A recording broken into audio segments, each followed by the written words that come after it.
After this video, you want to know a hack to help you After this video, you want to know how to get 40 out of 40 on Language Paper 1 question 5. This is worth 50% of Language Paper 1 and 25% of your whole grade. So if you can master this, you're mastering 25% of your whole grade. Huge. So let's just go through what is the question so we know how to actually approach it. So it'll either be a description or a story. So it's a writing task. So description being nothing should go on. You are literally just describing what is around you. So there's no plot, nothing extreme happens. It's literally a description. Imagine you've been plonked in the middle of a setting. You're looking around like a little meerkat and you're like, what's around me? That is what a description is. Now a story, that's where we have a narrative. We have something going on. We have a character, like something goes on within it. It's been plonked in, but something must happen. Now it's 40 marks in total and it's 24 marks for content and organisation. So basically how good your writing is. So like, how descriptive is it? Like how am I immersed as a reader? Like when I'm reading it, do I feel like I'm actually part of the description? Can I see what you're seeing? Do I feel like I'm part of the story? That's what you get 24 marks for. And then 16 marks for technical accuracy, i.e. spag. Your spelling, punctuation and grammar. So like sentences in the right format, that's what you get marked for. And you get 45 minutes. And this writing quality matters more than length. So I get so many questions like, Aaliyah, how many pages should I write? Wrong question to ask. It should be like, what kind of things should I be putting in to get a top mark? They're the questions that we should be asking. So the main thing that comes up in examiner reports when I've spoken to examiners is showing, not telling. So what is show, don't tell? You're thinking, okay, what we're saying show and tell is this year 5, don't get it. Like, what the hell are you on about? So telling is you literally say what has gone on. For example, the room was messy. He was sad. She was nervous. You're handing the reader the emotion directly. You're not making me work for it. Think about when we have the examiner read our piece of creative writing, we want them to work for it. We don't want to just give it to them. We want to kind of go around describing it. Even if you are just starting to do a story, you still need to do description. You still need to show, not tell me. Don't ever tell me explicitly what something is. You must describe everything. And that's why even in a story, obviously we're writing the beginning of a story, that's why you can't have too much go on.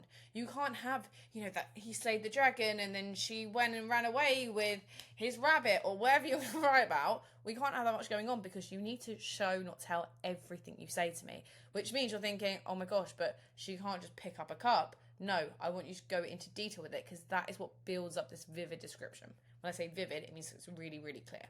If you ever think about like a book that you've read, or let's say you're not into books, let's say you've watched a film, imagine they just showed you each time, like the murderer just jumps out rather than the music getting tense, they're hearing a creaking, you're building it up. That's what makes a good movie, right? Or that's what makes a good book. You don't just get given all the information. So don't do that in the exam. So showing, let's actually go through tactically what to do. So they're like, yep, cool, I get this, but what am I meant to do this? Writers, make the reader feel it. Now, I don't care if you're not aiming for a grade 9. We always want to go for that grade 9 style because everybody should be aiming for a grade 9 because if you fall a bit below it, you're still getting top marks. You should, without ever saying a word, the reader is placed inside the experience. So I'm going to show you step by step the easiest way to do it. We want to put them directly in it. So like I said, they're a little meerkat, they're looking around, or they feel like they're part of the action. For the exam, I want to show you how you can easily secure top grades each time, particularly when it comes to this question. We go on to the last minute revision section on the Light Up Hub. What I want to show you is either just depending if you choose a description or a story, there's a couple of things we want to make sure on top of the showing, not telling. We have a structure that we can use. So depending if you're doing a description, you want to have a certain structure to make sure that you're actually really describing and going into detail. Because if you just start describing anything and doing the showing, not telling, it's not very helpful. But if we, for example, look at the Light Up Hub structure I've got for description, we've got like a wide shot angle, the bird looking down. So that allows us to be like, hey, we need to get a wide shot description. Then we need to move more mid shot. We need to move in closer and pick one area of detail. For example, a wide shot might be a forest, and then we might move in closer and pick a tree. So that's a kind of example of what we want to be doing and having an overall structure. Like we almost do with literature, we still want to have it for our description and our stories, and then within that we can show, not tell. And we've got our structure. Now, what we're going to do within each part of our structure is we want to make sure we show, we don't tell. So step 1 is we want to be writing the sentence you would literally say. So I want you to think about what is the sentence you literally say. Obviously, in the exam, you're not going to write that down, but this is just a practice for you to see how we do it. So say, for example, you say the room was messy. You're literally just telling me. Imagine you're describing something, the room was messy. Now, what we're going to do is you are not allowed to use that word. So, for example, not messy, not untidy, no synonyms. You're not allowed to use that word when you are showing, not telling me. So the tell is the room was messy. We're not allowed to use that word. Now, step 3 is we're going to describe it using the senses. Now, I've got 3 different variations of how you can do it. You can either describe it with 2 sights, so 2 things that you see, 1 sight, 1 sound, 1 sight, 1 smell. So that's how you can change it. So instead of telling me, you're going to show me and you're going to choose one of these 3 things. Because the 5 senses really allows us to make sure it's really descriptive, but we don't want to make it seem really forced. So why the 5 senses? It's just the fastest route to the reader's imagination. Because if we think about with sight, what we can see is objects, colours, light, movement. That builds this image in the reader's mind, i.e. the examiner. Because remember, guys, they are reading loads and loads of responses. They're reading loads of responses. They don't want to read another response and be bored. So we've got to make sure they feel really immersed. We can do it through sight. We can do it through sound. What can be heard, rhythm, texture of noise. Is it really loud? Is it really quiet? And then smell as well. What can be smelled? Sharp, sweet, stale, metallic. Like, you want to describe that to me. So that's what we're going to do. We're going to replace everything we normally tell with what we show, and we're going to choose our different variations. So let's look at an example. The room was messy. So what we're not allowed is messy, untidy, chaotic, cluttered. We're not allowed any of those words. So what we're going to do is we're going to show it instead. So I'm going to show it through 2 sides, because remember, that's one of my options I can do. Clothes spilled from the wardrobe onto the carpet and crumpled papers covered the floor like fallen leaves. So you can see here, sight 1, clothes spilled from the wardrobe. Perfect. Sight 2, crumpled papers covering the floor. Nice. And I've done a little bonus here. I've said like fallen leaves. And this is kind of added texture, kind of added more without telling. So when we're doing a simile, what we don't want to be doing is just bolting on a simile and just trying to make it force and fit it in. This really helps basically amplify my description, right? Because they covered the floor like fallen leaves. So it enhances that imagery in my reader's mind, i.e. my examiner's mind. So you can see I've taken something really basic from what I'm showing to what I'm telling. And when you're doing that with a description or a story, that will just make sure you get more marks because you're making it immersive. Everything seems like a detail, an intricate detail, and that's why you need to limit the amount of details you talk about, but just talk about them in depth, because that is how we really immerse the examiner. And then let's look for a narrative, for example. He was upset, so we're not allowed sad, upset, devastated, emotional. We're going to show it instead, and I'm going to do it with a sight and a sound.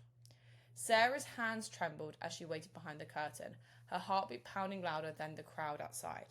So you can see the sight is her hands trembling. Obviously, the sound is her heartbeat pounding louder than the crowd.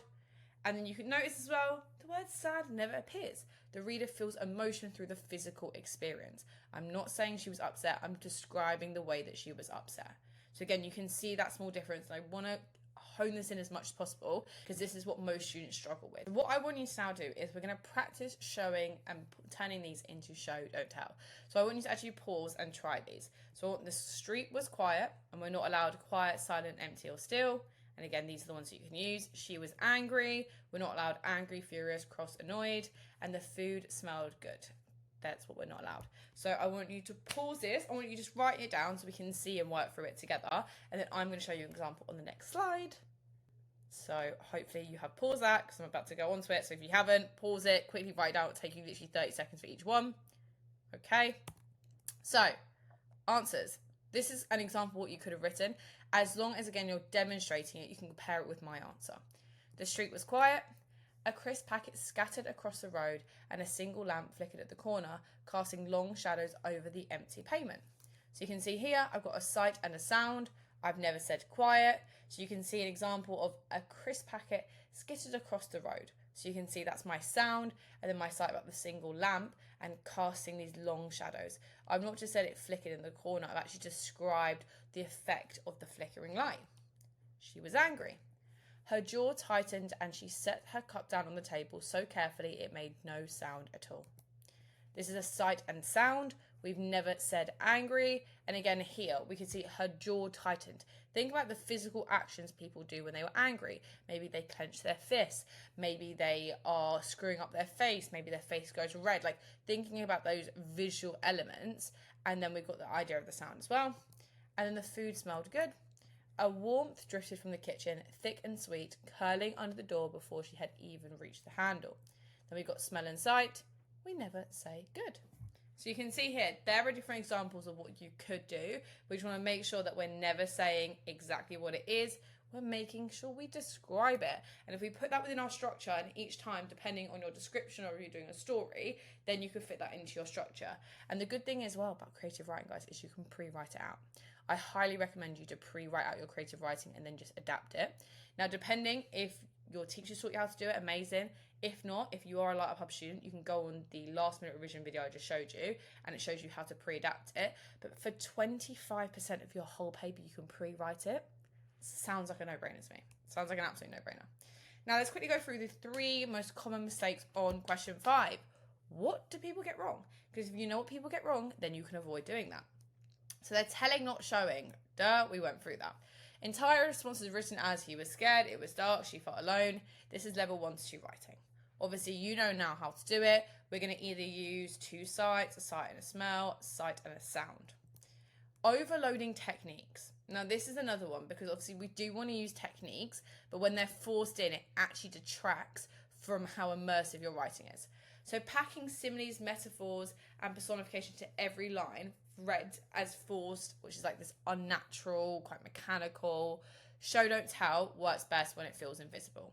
So you know the one I did earlier, like leaves on the floor, it feels invisible because it's actually allowing more of a picture to develop in the examiner's mind of what I'm saying. I haven't just put it in there, it actually creates more of a visual image. So if you're like, oh, I don't know if I'm overloading techniques or not, just think about, okay, does this further my point? Does this further make an image in the examiner's mind or make them understand something further? That's what we want to think about. And ignoring the sense is another big one. Most students write only what they can see. One smell or one sound in a paragraph immediately lifts the quality, and examiners notice this. Most students will be like, okay, what they see. Sometimes what students will do is they'll put about what they can smell or what they can hear, but again, it feels forced because it's not really adding to what it is. Examiners notice when you're just trying to tick boxes, so make sure when you're putting it in, being like, okay, does it make sound? Like, does it make sound? Does it make sound? Does it make sense? So I'm going senses, sounds. But yeah, you would think about, does it make sense to put it there? Because does it enhance the description?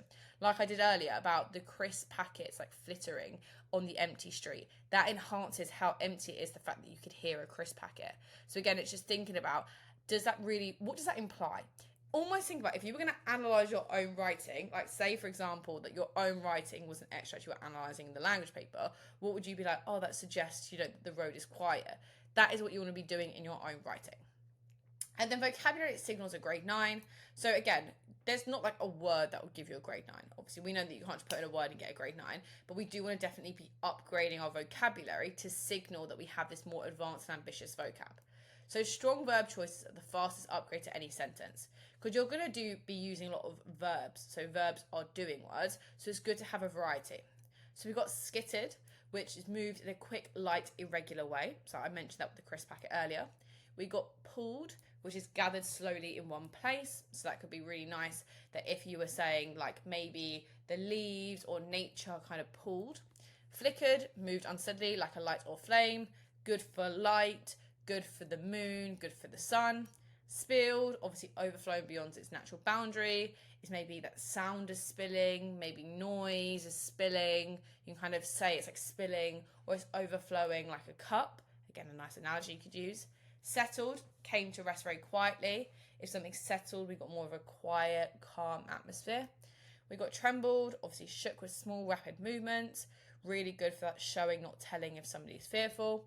Their hands trembling or their lips trembling if they're really cold. Curled, moved in a slow, winding way. Again, nice when we're describing a setting, if something's like curling. Hung, remained suspended in the air or space. Obviously, if something's hung, it's literally like dangling in some kind of vicinity. So we could be thinking about like, is the silence hung? Is there literally something hung in the setting around? So if we're looking at the trees, we could say that like, the trees are hung over. And then you could use a nice simile as well. Crept, move slowly, almost unnoticed. If somebody's fearful, they're trying to be silent, they're trying to be sneaky. Press, pushing against something with quiet force. Is it pressing down? Is the sky pressing down on someone? Is there an atmosphere pressing down on someone? That's a really nice one that you could use. And then your question 5 checklist before Thursday, before the exam. So, have I used show, don't tell at least 3 times? I'd say that's your absolute minimum. We want to be making sure that we've got no descriptions that are show, not tell. Have I avoided the obvious words, sad, messy, scary, quiet? Have I avoided those? Have I used at least 2 different senses across my writing? Remember, we got see, taste, touch, smell, and hear. We want to make sure we've got a variety of them and we've layered them in. Remember, we want to make sure that it's adding to what we're saying. It's not just bolted on. Have I varied my sentence structures? Short for impact, longer for atmosphere. If something's tense, we can use shorter. If we're trying to make a description and really build this imagery, we can make it longer. Have I used at least 3 strong verb choices from my vocabulary list? So from the ones that I gave you, can we at least try and bed some of those ones in? Have I avoided overloading every sentence with techniques? I do not want a metaphor, simile, personification, rule of 3 in a sentence. Again, is it adding to what you're saying? If you're putting in a simile, is it making me create a more of a really clear image? Don't just give me loads of techniques all at once. Try and separate them out a bit. And have I checked my spelling, punctuation, and grammar in the final 5 minutes? So you should have like maybe 2 to 5 minutes at the end. Well, I just want you to skim through and be like, okay, if I've used a colon, which is with a list, have I used that correctly? Have I made sure any of my ambitious words I've spelled correctly? Because again, we know 16 marks up for grabs here, so it's loads of marks in the paper. So guys, that is everything from me. Best of luck with this paper. Make sure question 5, guys, we start with at the beginning because it is worth the most amount of marks, so you don't want to run out. Right? Best of luck. Bye.